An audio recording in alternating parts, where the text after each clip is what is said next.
Hi. I'm sure you also have an automatic barrier or garage door that opens using remote control. A dealer will ask you at least $50 for an extra garage or barrier remote, so I'll show you how to duplicate an existing wireless remote. To do this, you'll need a remote that already works with your garage door or territory barrier. You'll also need a suitable universal programming remote, so you can clone an existing remote.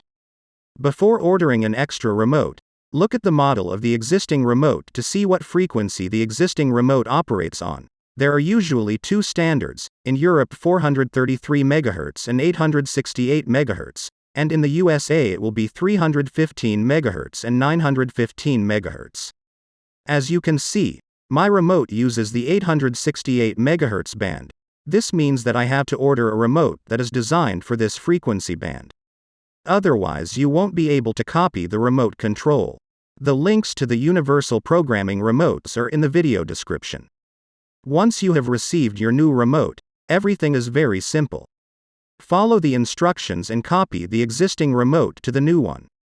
Once the copy is successful, all you have to do is test the new remote. As you can see, it's super. This remote cost me less than $10 and the dealer was asking $50 for it. I hope you found this video useful and learned something new. Don't forget to hit that like button too, but for now I wish you good luck.